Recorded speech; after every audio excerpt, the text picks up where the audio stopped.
એ રણછોડભાઈ એ ગામના સરપંચ છે, બિનહરીફ સરપંચ, ક્ષત્રિયોની બહુમતી વાળું ગામ છે. ત્યાં પૂછી જોઈએ, ત્યાં એક ઘેરથી ખોટો જવાબ નથી આવ્યો. તો ભુવાજી સન્માનીય વ્યક્તિ છે, તો કમસે કમ થોડો આક્ષેપ લગાવતા પહેલા કદાચ છોકરા માટે બરાબર, એના ફેમિલી માટે બરાબર, તમે જે થર્ડ પર્સનને જઈને આ રીતે આક્ષેપ કરો એ થોડું મારી દ્રષ્ટિએ તો અયોગ્ય કહી શકાય. બિલકુલ, પણ જે રીતના એ છેલ્લા ઘણા દિવસોથી આ દશરથભાઈ એ ઉત્તર ગુજરાતની અંદર એ ભાગેડું લગ્ન કે આંતરજ્ઞાતીય લગ્નને લઈને લાંબા સમયથી ચર્ચાઓ ચાલી રહી. સમાજના આગેવાનો નક્કી કરતા થઈ ગયા કે કઈ દીકરીને અથવા તો કઈ દીકરાને ક્યાં લગ્ન કરવા. ઠાકરસિંહ રબારીએ જે નિવેદન આપ્યું હતું કે અમારે કોઈના સમાજની દીકરી જોતી નથી અને કોઈના સમાજની લેવી નથી.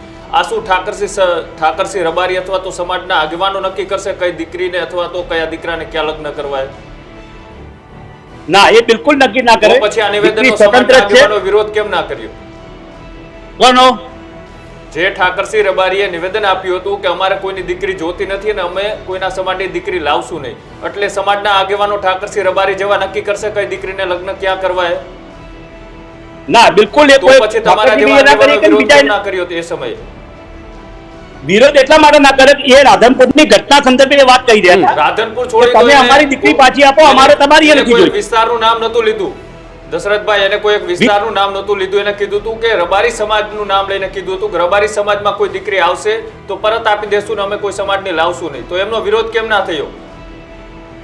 એમાં જ એમને કીધું હતું કે દીકરી પરત આવવા માંગતી હશે તો અમે આપી દઈશું.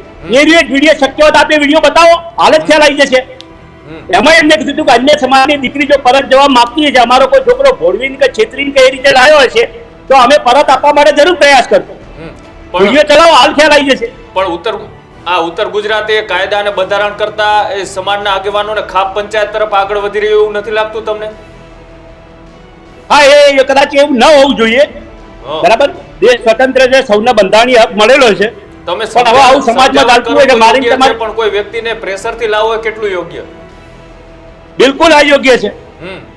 તો પછી સમાજના આગેવાનો સપોર્ટ કરશે?